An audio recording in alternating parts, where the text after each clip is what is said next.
Welcome to Darjeeling. The scenery here is absolutely stunning.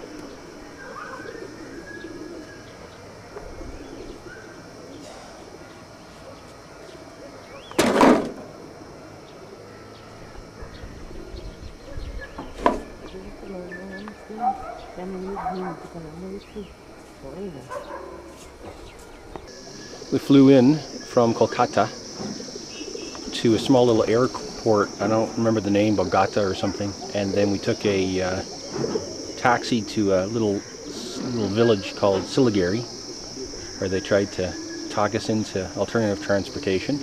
And we took a very packed, small little truck, 18 people in it. And it was cramped all the way for about a 3 to 4 hour drive. But it was definitely worth it with these views. This is the majesty and the beauty of Darjeeling. And I woke up to this morning on the rooftop of this hotel, which is called Element, and I am absolutely refreshed. You can see the valley down below. I don't know exactly what the height is here, but we're pretty high up. And the scenery is just amazing. My two friends who were with me here on the group trip are either having breakfast or haven't woken up yet. They were pretty beat from flying in late to Calcutta, and they didn't very much care for Calcutta very much. So I'm sure they're very going to appreciate, who couldn't, this beauty here. It's going to be a great day. Well, even in Darjeeling, they have wild monkeys.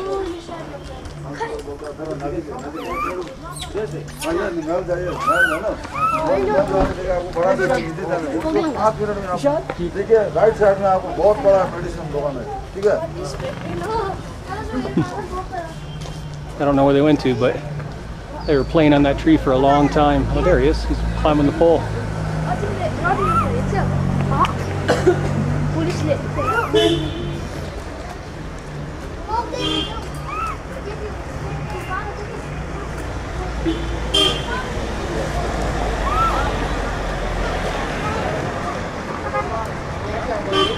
John, you got to come over and have a look at this.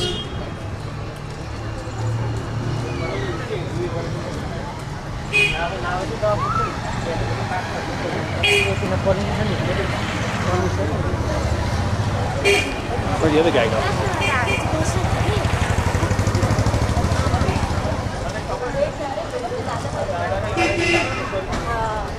John. Good morning. This is Darjeeling by sunrise, as you can see, or maybe you can, I'm not sure. Hopefully the camera is picking this up. Still a bit, the sun is just about to come up over that mountain range. I'm going to scan to the left because the moon is not down yet. And in between the moon and the sunrise are some white-capped snowy mountains, and I'm hoping the camera will pick it up as I scan. This is just an absolutely stunning place, and I have to tell you, I am not usually up at 5:30 full of energy, but in Darjeeling anything is possible, and I am full of energy. It's incredible. I've just done about 20 minutes of Tai Chi, waiting for the sun to start coming up over the mountain range.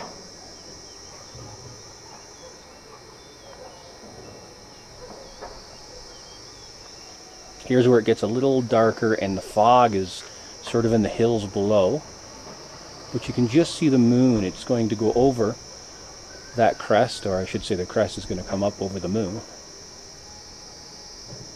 But it's just stunning. The hills, the fog below. My friends who are traveling with me on this tour, you guessed it, are asleep. They stayed up a little later than I did last night out at a local hangout where foreigners are, and had a good time. If you look down in the hills, hopefully you can pick it up the sort of fog. It's dissipating now compared to about 15 minutes ago, but you can still see it hanging on the hillsides here. It's just gorgeous.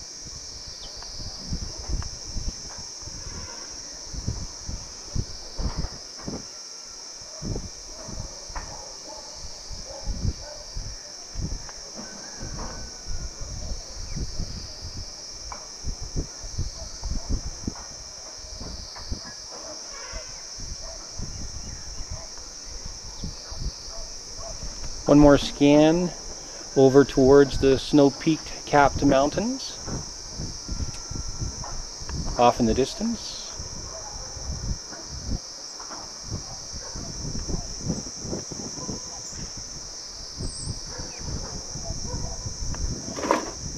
Oops, have to watch where I'm stepping. And we'll finish off right now back where the sun is about to rise. I've been to quite a few places in India so far. My travels, my last trip, about 12 years ago, I spent almost 3 months in India. And I've been to Dharamsala and Shimla and Rishikesh. That's where we were supposed to go on this trip, but at the last moment we altered our plans. And I have to say, I'm so happy that I've come to Darjeeling, because it's just absolutely spectacular. There has yet been a place in India that has this type of scenery. And in a few days I'm off to Sikkim with the guys, and Sikkim is supposed to be even more into the mountains and more stunningly beautiful.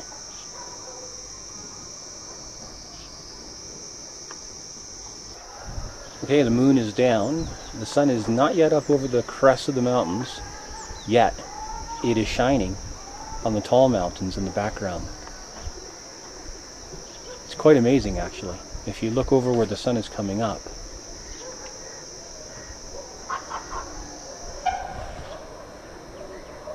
Right over in this direction here, you can see it hasn't actually come over yet. And yet, if we go back to the mountains,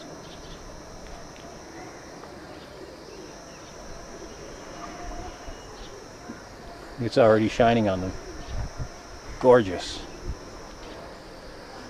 If you're ever in India, you must listen to me closely. If you are a person who likes scenery and mountains, like I do, especially the Himalayas, you must come to Darjeeling. It is absolutely gorgeous. The hotel I'm staying at with my two friends who are on tour with me is called the Alamont Hotel, and it has a beautiful terrace at the top of the hotel where I'm taking these pictures from.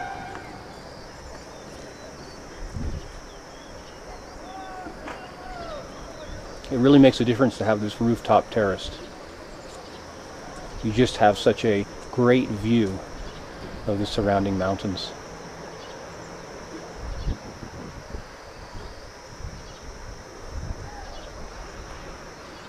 Okay, I might have lied a little bit.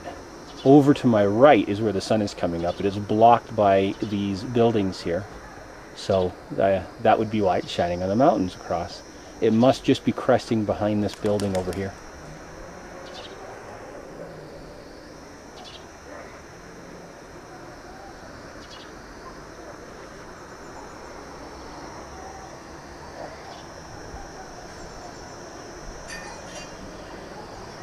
See, there you go. Learn something new every day. I just learned that the mountains can't shine with the sun if the sun isn't up.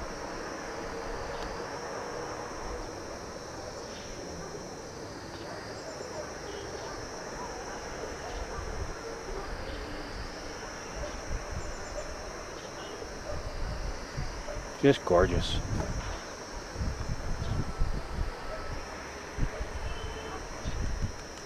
Over there was where the moon was. It's no longer.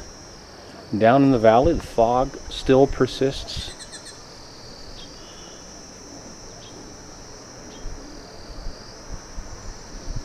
A little history about Darjeeling.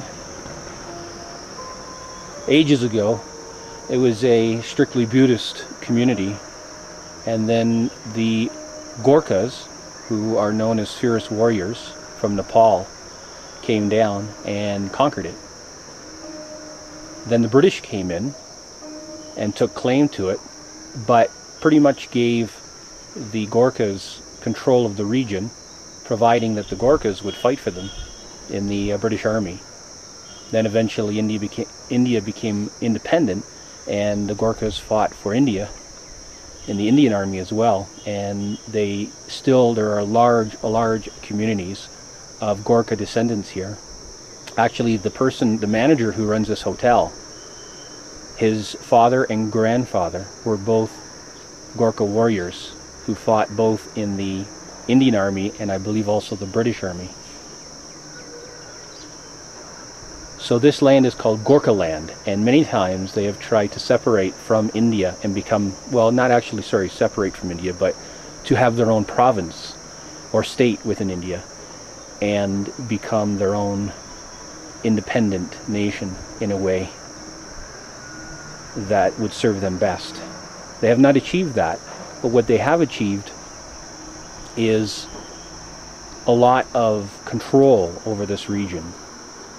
And there still arises strikes and all kinds of resistance so that one day they may have this as their own Indian state. But it is known as Gorkha land, and you'll see signs everywhere that say Gorkha land.